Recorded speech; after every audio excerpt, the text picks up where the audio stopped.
O Senhor esteja convosco. Está de nós. Proclamação do Evangelho de Jesus Cristo, segundo Mateus.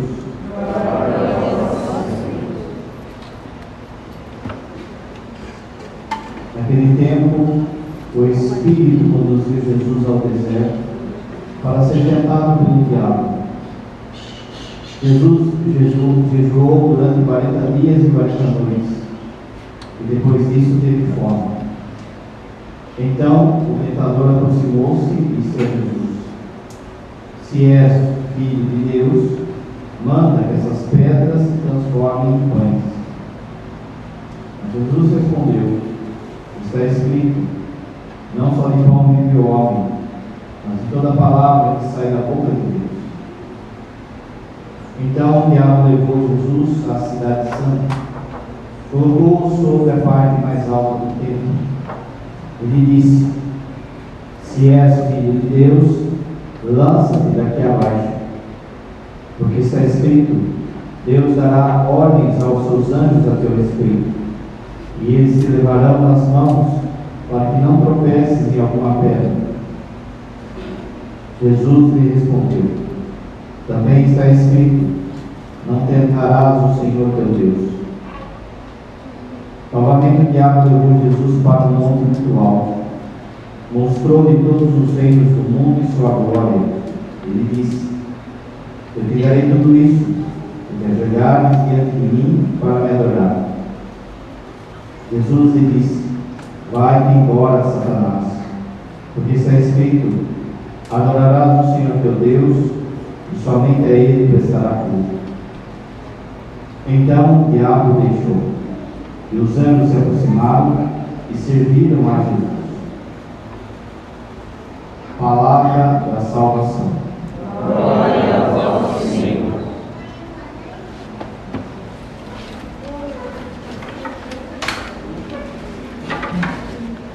Queridos irmãos e irmãs, nós estamos então no primeiro domingo da Quaresma. Sempre no primeiro domingo da Quaresma, o Evangelho é sobre a tentação de Jesus no deserto. Esse Evangelho ele é justamente colocado aí no primeiro domingo da Quaresma por causa da salvação que Jesus vai trazer a partir da sua morte e ressurreição. Hoje é como se a gente iniciasse um caminho com Jesus, um caminho inverso daquilo que o pecado fez. Quando Deus criou as coisas, você se lembra lá no Gênesis, foi dito que Deus viu que tudo era bom. Por que tudo era bom? Porque tudo foi feito por Ele e para Ele. Deus é a bondade. Todas as coisas tinham um começo e um fim nele. Todas as coisas tinham o começo e o propósito de voltar para Ele. Assim Deus foi criando, primeiro de tudo, os anjos. O catecismo da igreja vai falar que Deus não é autor nem direto, nem indireto do mal. O mal não nasce do coração de Deus, o mal não nasce porque Deus pensou direito, projetou direito. O mal vai ser uma criação de um anjo. No fundo, depois de ensinar, o mal não é uma coisa em si, mas é uma falta daquilo que é necessário para o ser. Então, por exemplo, a noite, ela não é a lua que traz raios no futuro. A noite é a ausência do sol. O mal é, no fundo, a ausência do bom, do bem, a ausência de Deus. De forma que Lúcifer e seus anjos, eles foram criados bons, tudo foi criado bom, tudo foi criado perfeito, tudo foi criado para Deus, por Deus e para Deus. Porém, Lúcifer então faz uma escolha de não querer Deus. Quando os anjos foram criados, eles precisavam passar por uma prova. O amor é provado, A gente precisa provar que ama a Deus, por exemplo. Nós. Como é que a gente prova que ama a Deus? Essa vida. Tendo uma vida de santidade. Tendo uma vida de busca de Deus. Essa é a nossa prova. A pessoa fala, o marido fala para a esposa, eu te amo, mas vive traindo ela, cadê a prova de fidelidade? Então não é amor que fala. Mas repara que o amor é provado. A nossa prova é durante essa vida.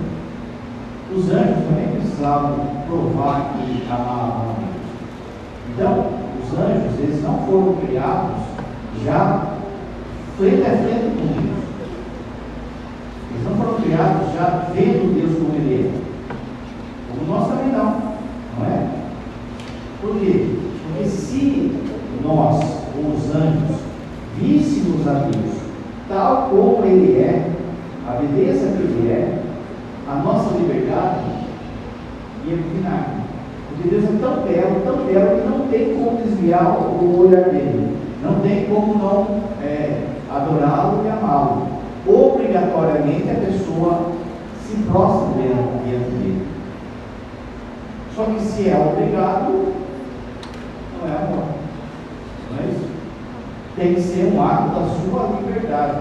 Quando uma pessoa vai casar com a outra, uma das coisas que pode dar nulidade do casamento é se um dos dois casou obrigado. Casou porque o pai colocou o revólver na costa do rapaz. Esse casamento é nulo. Por quê? Porque não teve liberdade. Ele foi obrigado. Então, até amor precisa de liberdade. Então, Deus nos cria uma antessala, uma sala de espera. Qual é essa sala de espera? Esse mundo. Não vem da Deus fácil a fácil. Não é? Só mais vou falar. Se a gente visse Deus face a face agora, a gente morria de amor. Morre de amor, então atrativo que Ele é, então atraente que Ele é. Só que a nossa liberdade não é agora.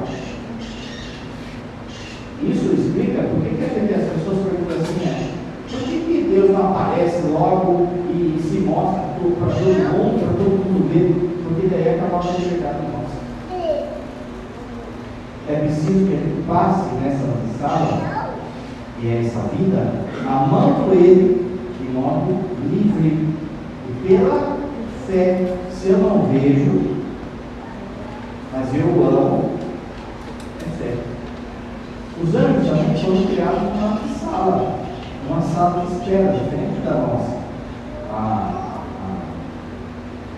natureza angélica é diferente da nossa. Então, quando Deus criou o mundo angélico, eles não viam Deus ainda face a face. Porém, Deus lançou uma pergunta para eles: vocês estariam dispostos a servir com as condições que Deus ia colocar? Sem se mostrar, Deus mandou uma pergunta lá para os anjos. Essa era a prova dos anjos. A pergunta era: vocês estão dispostos a me adorar se eu me unir com uma das criaturas? Vocês anjos, vocês estão dispostos a me servir, a me adorar se eu, Deus, me unir com uma das criaturas? Essa é a pergunta. Todo mundo, lógico, falou sim, né? Sim. Só que na cabeça de alguns anjos e do maior de todos eles, que era Lúcifer, o que Lúcifer pensou? Olha, se Deus vai se unir com uma das criaturas, Ele vai ter que se unir com a maior criatura que existe, a maior criatura que Ele fez, a criatura mais bela, mais inteligente, mais poderosa que Ele fez. E Deus é Deus, então Ele vai ter que se unir com o vice da bagaça. Quem que era o vice de boniteza, de inteligência, de beleza? Era ele. Nenhum anjo era tão belo quanto Lúcifer. A palavra Lúcifer significa aquele que reflete luz, portador da luz. Se somar, o Tomás fala assim, se a gente somar a inteligência de todo mundo todas as pessoas. Soma a inteligência de todas as pessoas, não dá a inteligência de um anjo, de um simples anjo. Somar a inteligência de todo mundo não dá a inteligência de um anjo. Ele fala assim: se somar a inteligência de todos os anjos, não dava a inteligência de Lúcifer, antes dele cair. Então pensa, né? Então o que Lúcifer pensa? Olha, Deus vai se unir com uma das criaturas. Se ele vai se unir com uma das criaturas, ele vai ter que se unir com a melhor, que sou eu. Se Deus vai se unir comigo, então você é Deus. Não é? Olha o primeiro pecado dele aparecendo aí. O pecado do orgulho. Não é? Só que Deus, Ele nos frustra. Ele não pensa como a gente. Ele não pensa como eles pensaram. Deus revela o seu plano, ainda sem aparecer. Ele diz: não, eu não vou unir com os anjos. Eu vou unir com o ser humano. A pessoa de Jesus, Deus, a divindade, se une com a humanidade. Se a divindade se une com a humanidade, a nossa natureza ela ganha um salto pela graça, de forma que, a partir daquele momento, os anjos são muito melhores que nós, não pode ter inteligência, eles vão ter que nos servir. Então é como se fosse assim,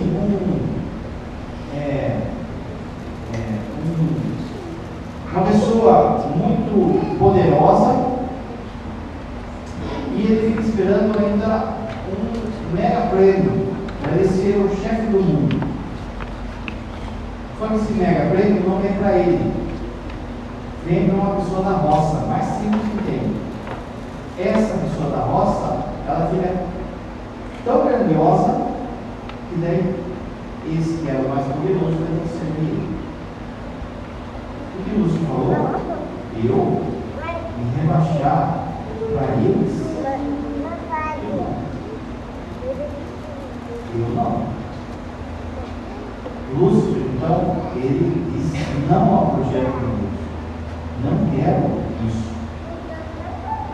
Ora, lembra que ela falou? Para algo ser bom, ele tem que cumprir a sua meta. Ele tem que cumprir a sua missão. Se Lúcifer fala não a Deus, se Lúcifer era um anjo de luz, e agora ele fala não a Deus, isso sobrou dele. Trevas, não é? O que o mal é? Falta de Deus, falta da luz. Ele se torna então desgraçado, está fora da graça. Ele escolheu isso. Assim eu não quero. Se é para fazer esse jogo, eu não. Eu quero que eles me sirvam. Porque eu sou maior que eles. Ele fala: não, eu vou me unir com eles, então você vai ter que servir. Aí prova o segundo pecado, então, de Lúcifer, que é a inveja. A inveja, ela nasce, o orgulho e a inveja, os dois pecados de Lúcifer, eles nascem da comparação. Quando você começa a se comparar com as pessoas, ou você vai se sentir mais do que os outros, orgulho, Lúcifer, sou mais do que eles, ou você vai se sentir menos do que os outros, e aí da inveja. Por que o Senhor está dando isso para eles e não para mim? Isso trouxe então a revolta de Lúcifer. O que Lúcifer fez? Começou a soprar no ouvido dos outros anjos e falava assim: você vai aceitar isso aí? Você vai aceitar isso? Você vai aceitar que vai ter que servir o ser humano? Vai ter que servir Deus na pessoa, no ser humano? Começa então uma discussão no céu. Começa então uma discussão ali. É aquilo que a gente chama de houve uma batalha no céu. A batalha não é luta de braço, é uma luta de ideias. Eu vou servir, o outro falou: não, eu não. Mas você vai servir assim? Começou a ver? E todo mundo assim, ó. Enquanto estava todo mundo, alguns optaram por música. Eles são livres, né? Mas optaram por música. Começou aquele alvoroço ali naquela sala, começou aquele alvoroço, até que teve um grito do céu. Teve um grito ali. Quem é como Deus? Calemos a nossa boca e só obedeçamos. Quem aqui é como Deus? Então o que a gente está questionando Deus? Quem é esse? São Miguel. Como é que São Miguel, o que é então que representa a espada ou a lança de São Miguel? É essa palavra. É a humildade de São Miguel. Ele coloca todo mundo na verdade. Agora, quem é a gente para ficar questionando Deus? Se Deus determinou assim, então vamos obedecer. Essa palavra que precipitou o demônio do inferno. É isso que expulsou o demônio, a humildade de São Miguel. De forma que não dá para ser devoto de São Miguel que não soberbo. Vai apanhar muito. Porque ele vence o demônio pela humildade, colocando todo mundo soberbo. Quando ele dá esse grito, isso precipita o demônio do inferno, os seus anjos, e faz com que aqueles que falaram sim a Deus pudessem entrar de fato no céu, cara a cara com Deus. Ele, São Gabriel, São Rafael, os anjos da guarda. Eles agora, eles veem Deus face a face agora. E não dá para eles escorregarem mais e pecar. Por quê? Porque eles estão vendo Deus frente a frente, e agora não dá para pecar mais. Vai ser assim quando ele chegar no céu. A gente vai ficar tão maravilhado com Deus que não dá para escorregar mais, não vai dar. Só que quem se precipitou, Lúcifer e os seus anjos, eles abriram mão de tudo aquilo que Deus tinha dado para eles. Então o que sobrou? Raiva, ódio. Tudo bem? Eles não podem nada com Deus, não é? Então o que eles fazem? Guerra contra nós. Quando ele cai, no livro de Ezequiel fala a profecia de um rei que serve para usar para ele. Quando ele cai, ele fala assim: não vou servir, e você vai ver o que eu vou fazer com eles. Entendeu? Ele promete nos destruir. Bem, a primeira leitura de hoje falou que nós somos criados à imagem e semelhança de Deus. Todos nós também fomos criados bons. O ser humano foi criado bom. O ser humano foi criado para Deus. Contudo, você percebeu que aparece uma voz no meio do jardim. Deus fala que a serpente era o mais astuto dos animais. Quem é essa serpente? É o sem sombra. É o capítulo. É ele mesmo, é o inferno. Ele ficou preocupado agora. Olha só. Ele chega e seduz. Perceba que a tática que ele faz com a gente. O demônio chega para Eva e fala assim: é verdade que não pode comer desse fruto? Assim que ele pergunta. Eva sabia, aliás, ele, Lúcifer, sabia ou não sabia que não podia comer? É lógico que ele sabia. Por que ele sabia? Ele era o mais astuto dos animais. Ele sabia que Deus tinha dado uma regra para o ser humano. Por que ele fala isso? Por que ele dá essa migué? Não sei o que ele fala. Por que ele dá esse bijão sem braço? Para começar uma conversa. É o mais astuto dos animais, das obras criadas. Se a pessoa começa uma conversa com ele, vai cair. Ele vai enrolar. Feito uma cobra, vai enrolando e pá! É assim que ele fez com ela, e é assim que ele faz com a gente. Essa é a primeira coisa que você tem que prestar atenção. Parar de conversar com o outro. Parar de conversar com essa vozinha aí, ó. toda vez que eu vou e me revolto contra o mandamento, pensa só. O que Eva fez?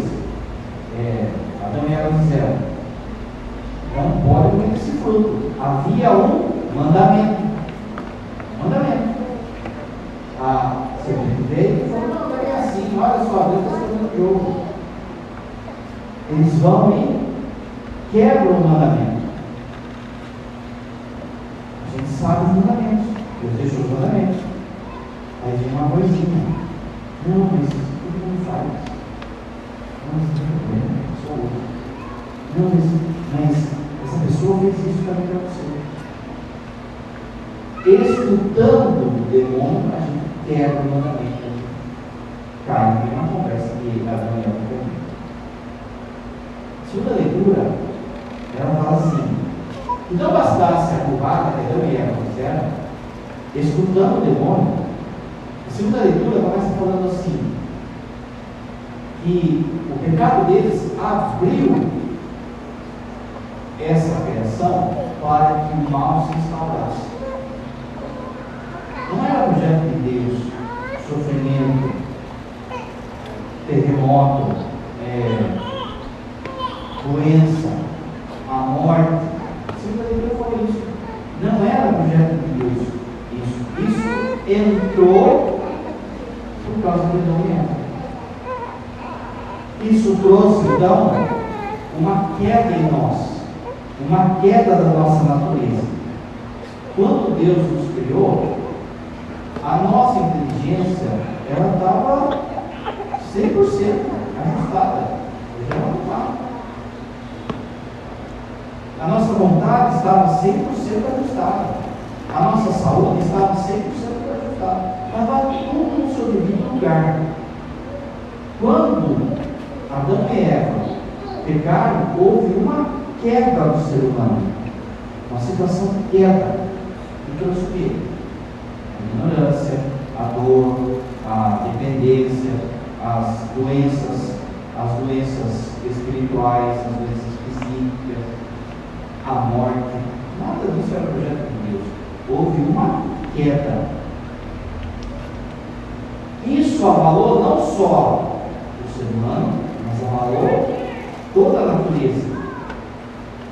Lá na carta dos Romanos é dito assim, no capítulo 8, que a criação ela geme em dores de parto esperando a nossa santidade. Porque esse deslize de terra, essas catástrofes que vai acontecendo por aí, se lembra de Mariana, lembra de o que é senão fruto do nosso pecado? Que as pessoas querem colocar na conta de Deus, né? Mas tem a ganância, tem o egoísmo, tem a má distribuição aí da riqueza. Isso faz com que pessoas tenham que morar em lugares assim. Tudo isso é fruto do pecado do ser humano. Então houve uma queda. Por isso que o texto falou da segunda leitura. Por causa de todo mundo pecou. O que é o pecado original? Né? Às vezes a gente fica pensando assim: por que uma criança nasce em pecado original se ela não tem pecado? O pecado original, para nós, para Adão e Eva, o pecado original é algo que eles fizeram. O que eles fizeram? Eles obedeceram a Deus. Para nós, o que é o pecado original? Para nós é que a gente nasce aqui. A gente nasce nessa situação. A gente não nasce como Deus sonhou. A gente já nasce quebrado. Mas por que, claro, que eu nasço? Não fui eu que pequei.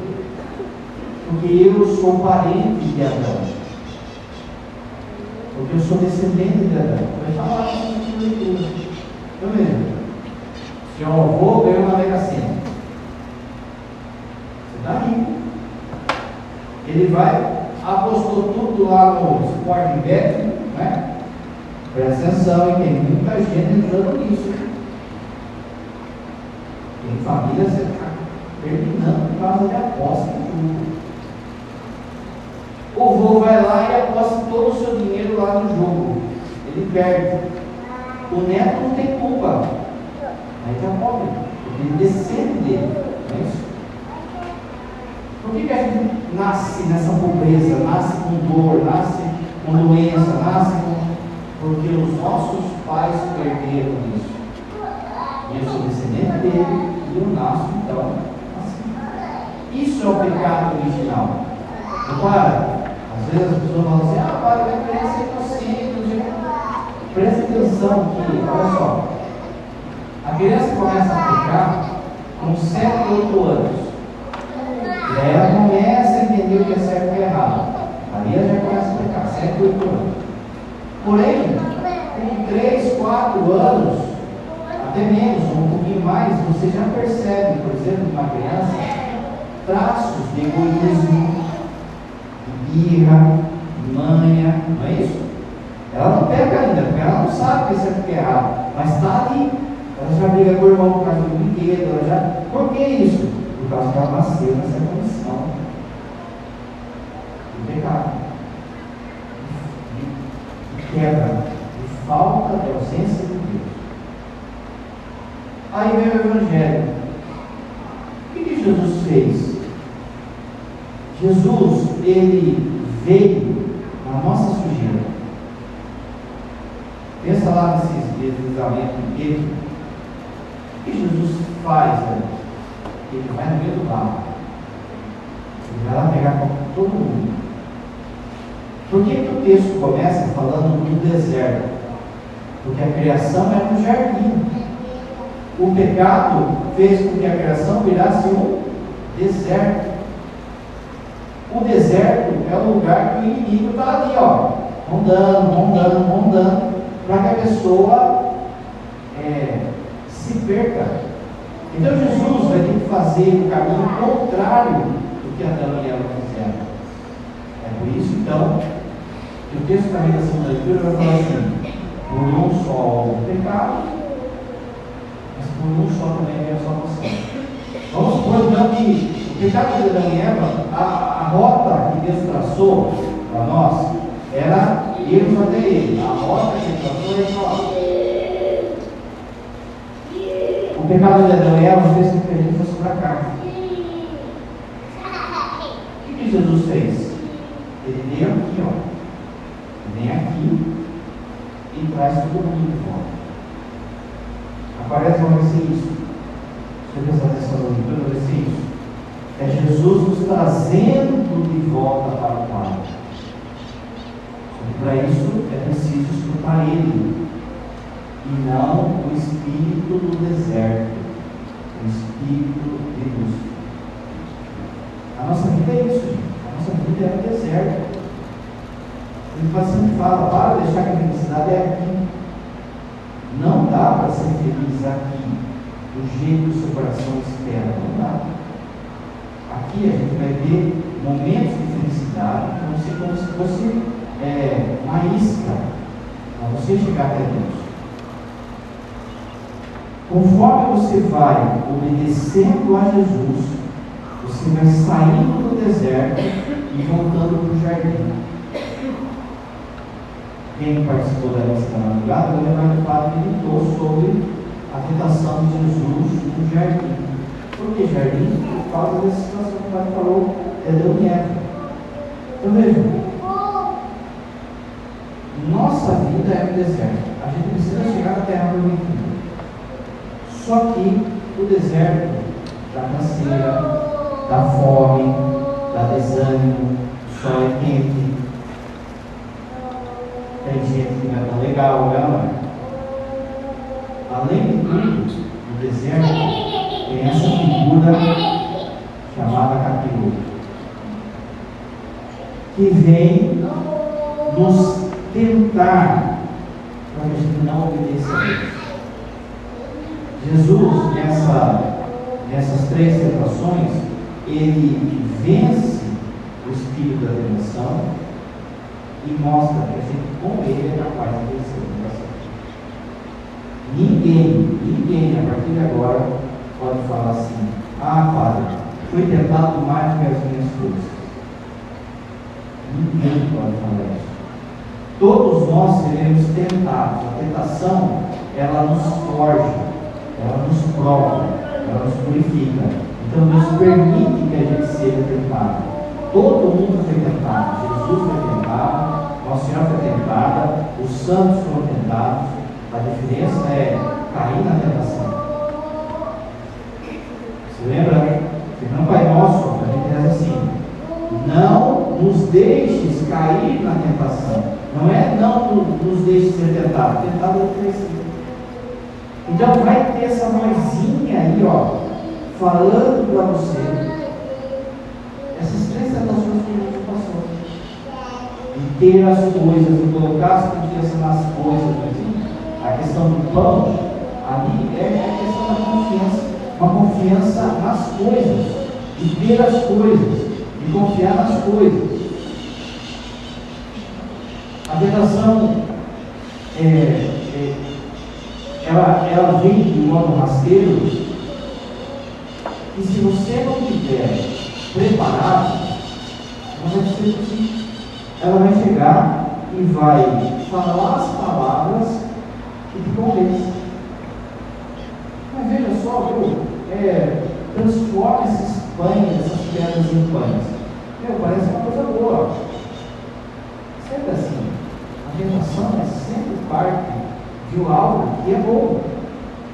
A pessoa fala assim: se tem o poder para transformar pedra em pão, então Jesus nunca faz milagre para ele mesmo. Assim como a gente deve confiar em Deus. E a grande tentação nossa, às vezes, é de saciedade para termos vida estável. A falta de confiança em Deus faz com que a gente pense assim: olha, para mim servir a Deus, para mim buscar Deus, eu preciso estar com a barriguinha cheia, com as contas pagas, sem problema na vida. Não é assim? A pergunta para quem serve: está tudo jóia na casa? Na vida? Se a gente esperar ficar saciado para servir, a gente vai servir eu preciso confiar em Deus, colocar a minha vida, o meu futuro em Deus, nas coisas de Deus. A segunda coisa da tentação é quando a gente abusa da misericórdia de Deus. A gente brinca com a misericórdia de Deus. Veja que a segunda tentação, lembra? O demônio fala assim: joga daqui de cima, se joga daqui de cima, porque está escrito que os anjos vão te defender. É interessante você perceber que o demônio, ele sabe daqui para mais de você. Só que ele usa de forma errada. Está cheio de gente usando a Bíblia de forma errada aí, ó. Mas aqui a tentação é o seguinte: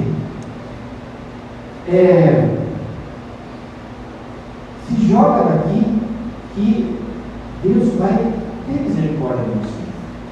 Essa tentação é uma tentação do abuso da misericórdia de Deus. Veja, Deus é misericordioso. Essa misericórdia, como você vai falar, ela tem que andar com a justiça. Então presta atenção, se a gente não está tentando com a misericórdia de Deus, quando a gente fica assim: mas só hoje.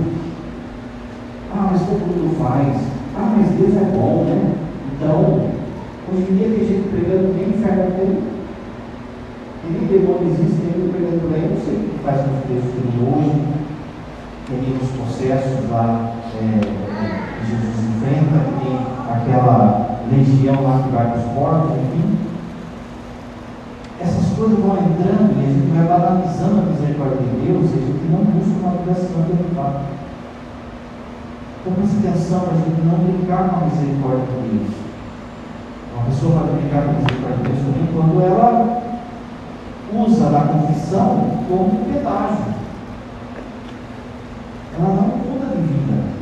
Todo final de semana ela vai lá e confessa. Mas ela confessa para pagar o pedágio, para comungar. Mas não tem mudança, não tem luta. Uma coisa é você estar lutando, estar rezando, estar fazendo penitência, estar buscando, e aí escorregou, caiu, tá bom, confessa. Agora outra coisa é manipular a misericórdia de Deus. Vai tentar na sexta. Então caiu hoje,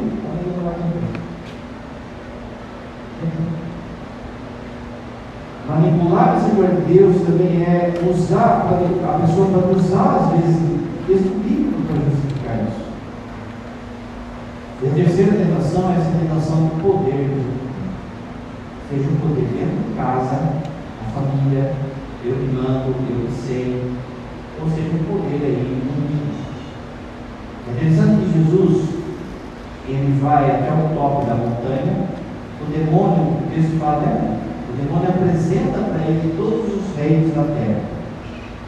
E fala assim: tudo isso me foi dado. Basta que você se abrigue dentro de mim, eu dou para você. Por que tudo isso foi dado? Porque tudo isso está no deserto. Tudo isso está na mão do inimigo. Tudo isso está sob a influência dele. Aqui, cura, deve curar muito questionamento que a gente tem, de pegar e falar assim: olha, mas eu não sei o que tem, e eu vou na igreja e parece que nada dá certo, e outro que não vai, parece que se dá bem. O que você quer? Você quer os reinos da terra ou você quer o reino do céu? Os reinos da terra estão sob a tutela do outro. Por que se faz um pacto satânico? O que é aquele pacto satânico? O demônio é o príncipe desse mundo. Então, vamos supor, uma mocinha lá que quer ser famosa faz um pacto com o diabo. Por que a fama acontece para ela? Porque todos os reinos dessa terra foi dado para ele.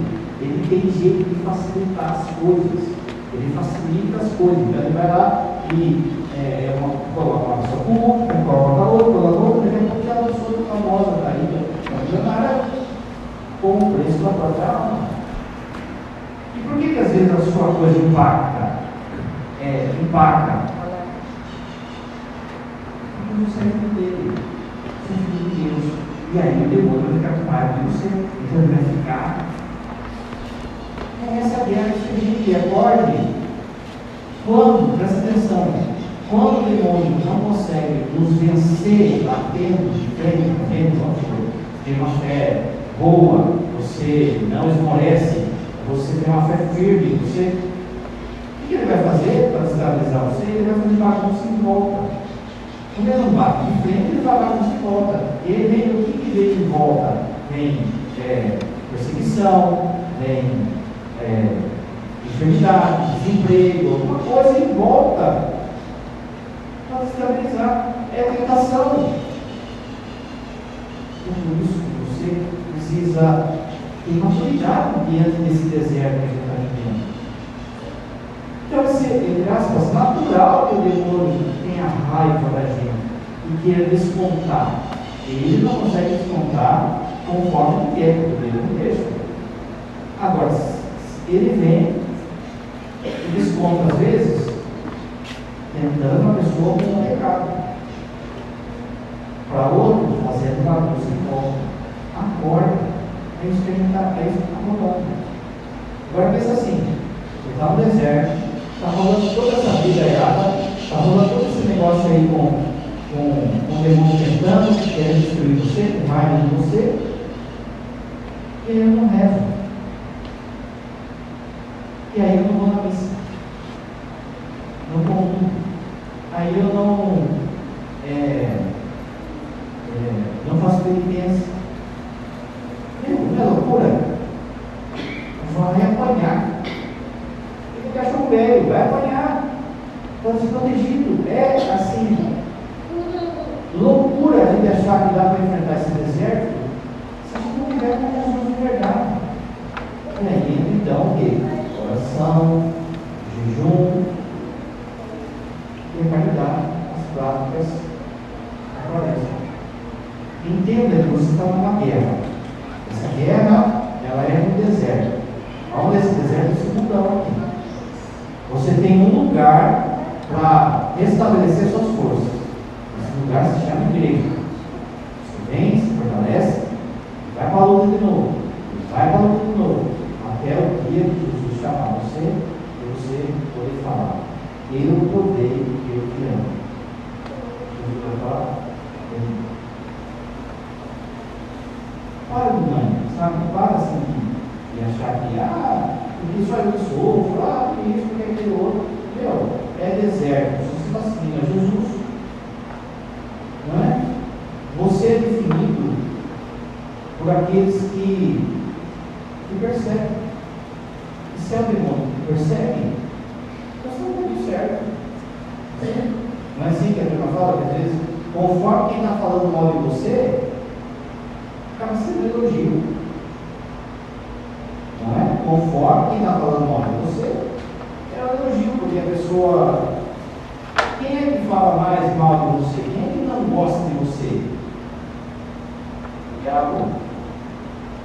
Então, vai ter essa luta. O que você precisa perceber é o seguinte, que essa luta sozinho você não ganha. Ele é mais perto que a gente. Mas com Jesus, ele tem medo disso. Quando você está na graça, está na comunhão com ele, ele tem medo disso. Vem dos pais,